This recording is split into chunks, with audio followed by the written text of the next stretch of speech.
नमस्कार बहिणींना भावांनो, माझ्या व्हिडिओमध्ये तुमच्या सगळ्यांचं पुन्हा एकदा स्वागत। तर आजचा व्हिडिओ तुमच्या सगळ्यात फायद्याचा ठरणार आहे बरं का, कारण की तुम्ही व्हिडिओ बघितला ना तुम्हाला लगेच कळणार की ह्या व्हिडिओपासून तुमचा 100% आणि 101% तुमचा फायदा होणार म्हणजे होणारच आहे।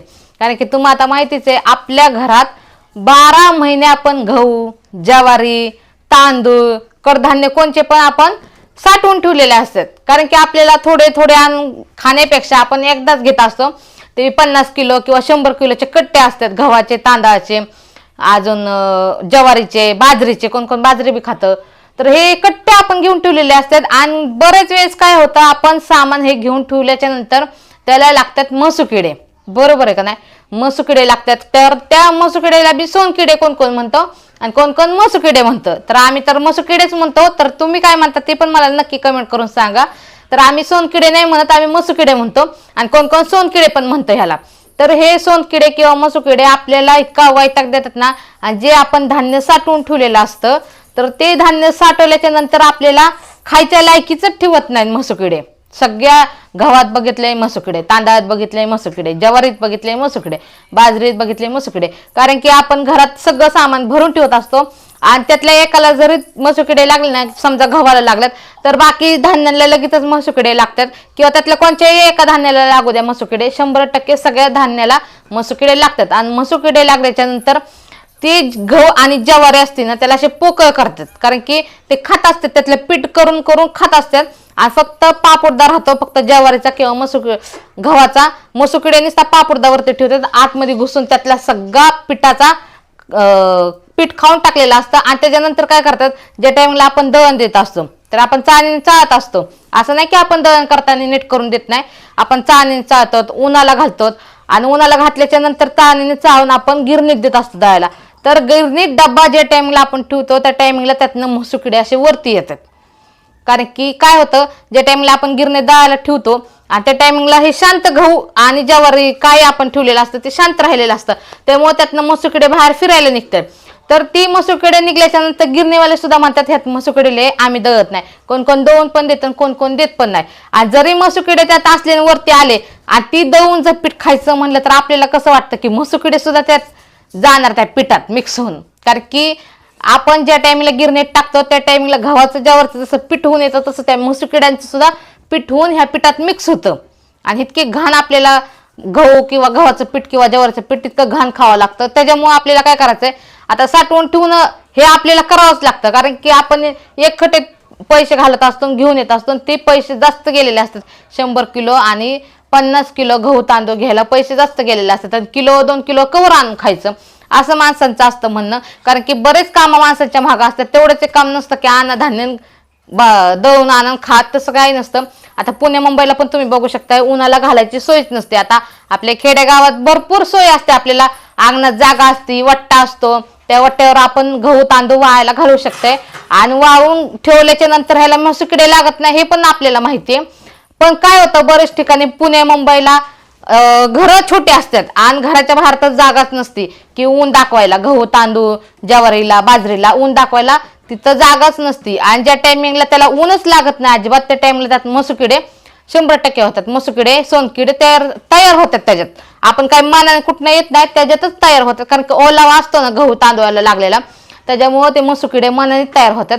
तर आपण काय करत असतो, ज्या टाइमला उन्हाळा लागतो त्या टाइमला हे कडधान्य सगळं आपण वाळवून ठेवत असतो का तर मसुकिडे नाही लागावं म्हणून। आणि हे सगळं वाळवून ठेवल्याच्या नंतर पावसाळ्यात बघा आपल्या भिंती वल्ल्या झालेल्या असतात, घर वल्लं झालेलं असतं, भिंती वल्ल्या झालेल्या असतात, त्यामुळं मसुकिडे आपल्या ह्या धान्याला लागतात आणि पावसाळ्यात वाळा घालायची सुद्धा सोय नसते। म्हणून आपण घरच्या घरी असं गहू तांदूळ ठेवायचं ना की त्याला 20 वर्ष तर अजिबात मसुकिडे लागणारच नाहीत, कसलेच लागणार नाही। मग तुम्ही वल्यात ठेवा कसे ठेवा, कारण की आपण काय डायरेक्ट पाण्यात नेऊन ठेवत नाही। तुम्ही म्हणता वल्यात म्हणजे काय पाण्यात नेऊन ठेवायचं का, आपण डायरेक्ट पाण्यात गहू तांदूळ ठेवत नसतो, आपण घरात ठेवत असतो। पण ज्या टायमिंगला आपल्याला पावसाळ्यात भिंती वल्ल्या होत्या त्या टायमिंगला आपल्या घरात गारवा तयार होतो आणि त्या गारवा तयार झाल्याच्या नंतर आपल्या गहू तांदळात मसुकिडे लागत असतात।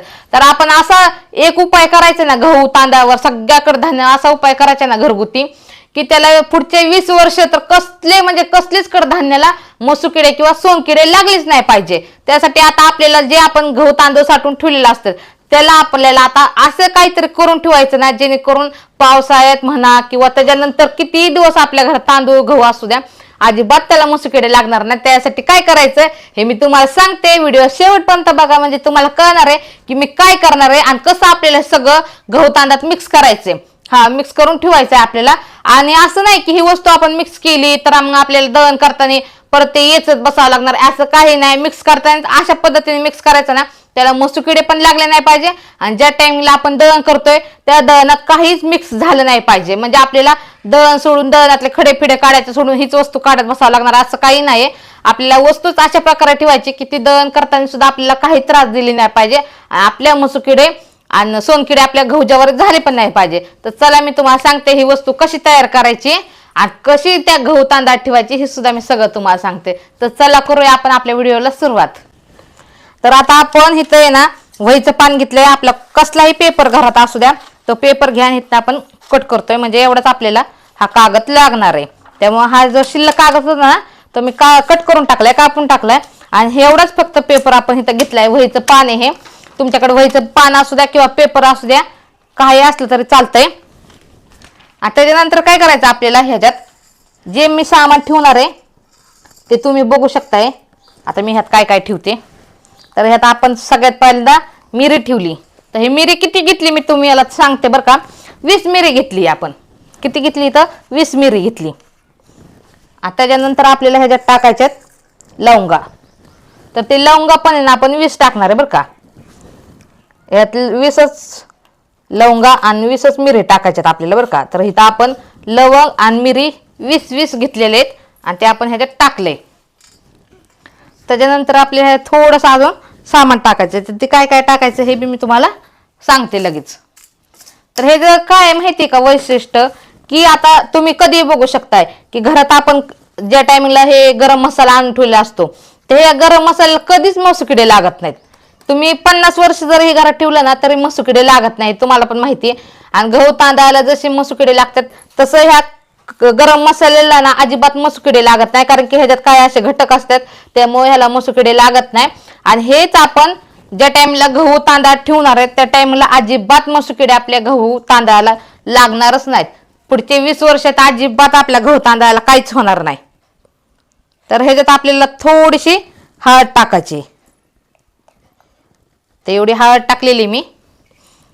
तर आपण काय केलेलं आहे, अगोदर मिरी घेतल्यात 20, लवंगा घेतल्यात 20 आणि त्यात थोडीशी हळद टाकलेली आपण.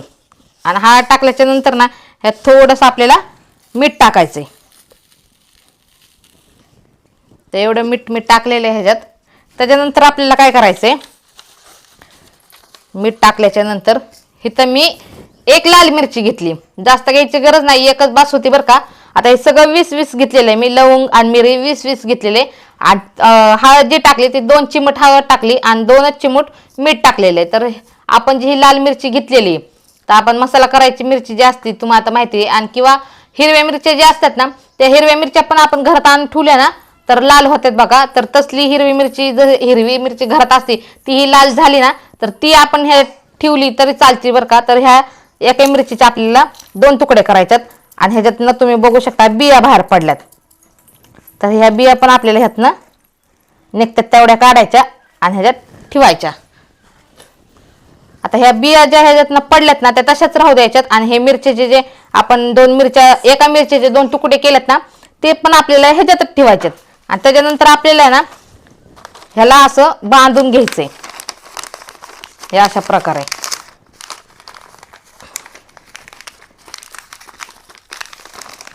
हे अशी बांधायची. आणि त्याच्यानंतर आहे ना आपल्याला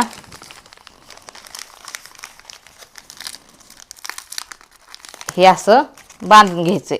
आणि हे असं केल्याच्या नंतर हे सगळं एका जागेला येण्यासाठी आपण असं ह्याला झटकायचं थोडंसं. म्हणजे हो का आता सगळं इथं मसाला आलेला आहे आपला, जो आपण कच्चा मसाला टाकलाय तो इथं आलाय मसाला. आणि त्याच्यानंतर आपल्याला काय करायचंय, हे जी डायरेक्ट पूड बांधायची नाही. तर आपल्याला इथं तेजपत्ता लागणार आहे. आता हा तेजपत्ता आहे ना तो आपल्याला ह्याला गुंडवून ठेवायचा आहे. हे जे मी सगळं सामान घेतलं ना ह्याला कधीच मसुकिडे लागत नाहीत बरं का. आणि हे सामान आपण गहू, तांदळात, ज्वारीत, बाजरीत ठेवल्याच्या नंतर आपल्या कडधान्याला ही कसली म्हणजे कसलीच मसुकिडे लागत नाही. तुम्ही हा उपाय नक्की करा बरं का. आणि हा उपाय केल्याच्या नंतरच तुम्हाला कळणार आहे की खरंच लागत नाहीत आपल्या धान्याला कोणचे धान्य किडत पण नाहीत आणि त्याला मसुकिडे लागत पण नाहीत. तर त्याच्यानंतर आपल्याला काय करायचं, इथं जे मी तेजपत्ता होता तर तेजपत्ता ह्याला गुंडवून घेतलेला आहे. आणि तेजपत्ता गुंडवून घेतल्याच्या नंतर ह्याला आपल्याला दोऱ्याने गुंडाळायचंय, म्हणजे तेजपत्ता आपला ह्याच्या निघणार नाही. हे असं दोऱ्याने गुंडाळायचा. दोऱ्याचा उपयोग करा गुंडाळायला, त्याच्यामुळं काय होणार माहिती का, ह्याच्यावरनं तेजपत्ता अजिबात निघणार नाही. ज्या ह्या पुडीवर आपण तेजपत्ता पॅक करायचा आहे तो दोऱ्याने करायचा, म्हणजे अजिबात तेजपत्ता निघणारच नाही ह्याचा. आणि दोरा जरा जास्त गुंडाळा बरं का, कारण की दोरा जास्त गुंडवून ठेवला ना तर ही पुढं अजिबात निघणार नाही. त्यासाठी आपल्याला जास्त दोरा गुंडवून घ्यायचा आहे. हे अशा प्रकारे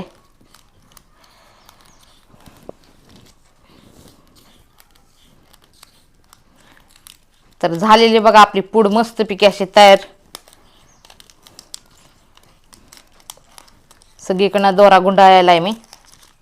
आता हे आपल्या दोरा कशासाठी गुंडाळायचा आहे, तर ह्यात नाही ना जे सामान आपण ह्याच्यात टाकलंय ते बाहेर निघू नये ह्या पुडीतनं, म्हणून आपण हा दोरा गुंडाळाय ह्याला. तर ह्याचा आता कसा उपयोग करायचा हे मी तुम्हाला सांगते चला. तर बघू शकताय तुम्ही इथं जिथं 10-15 किलोचा डब्बा आहे हा, आणि ह्याच्यात मी तांदूळ ठेवलेले. तर आपल्याला ही जी पूड बनवलेली आहे ना आपण, जी पुडी, ती पुडी आहे ना आपल्याला ह्याच्यात ठेवायची. तर आपल्याला ही कशी ठेवायची, जरा असा खड्डा करायचा आणि ही ह्याच्यात अशी ठेवून द्यायची. हे अशी प्रकारे म्हणजे झाकून गेली पाहिजे. जरी अजून खोल ठेवली ना तुम्ही तरी काय अडचण नाही बरं का. ही पुडी एकदम झाकून गेली पाहिजे. गहू तांदळा ज्वारीत अशी ठेवायची.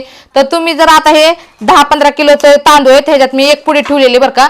तर तुम्ही काय करायचं माहिती का, ज्या टायमिंगला तुम्ही 50 किलो तांदूळ किंवा गहू घेता, 50 किलोचा कट्टा असतो, तर त्या 7 पुड्या बनवून ठेवा. ह्या किती 7. तुम्ही आता बघितलं 10-15 किलो तांदूळ आहे त्यात मी एक पुडी ठेवलेली बरं का. त्यात 20 लवंगा आणि 20 मिरी ठेवल्यात, आणि चिमूट फक्त 2-2 चिमूट हळद आणि 2च चिमूट मीठ टाकलेले, एकच लाल मिरची आपण टाकलेली त्यात बरं का. तर हे 10 ते 15 किलो जेव्हा तांदूळ किंवा गहू ज्वारी असेल त्यात एक पुडी बाद झाली. पण ज्या टाइमला तुम्ही 50 किलो घेता बरं का, आता 50 किलो तुम्ही गहू किंवा ज्वारी घेऊन ठेवलेली, तर त्या 50 किलो फक्त एकच पुडी ठेवू नका. कारण की तुम्ही जर परत मिरसुकिडे त्यात लागले तर तुम्ही म्हणता ताई तुम्ही तर म्हणले हा उपाय करा आणि कसे काय मसुकिडे लागले, तर त्याचा पण मी आता उपाय सांगते की त्याच्यासाठी असा उपाय करायचा. ह्या पुढे 7 बनवायच्यात, किती एकदम 7 पुढे बनवायच्यात.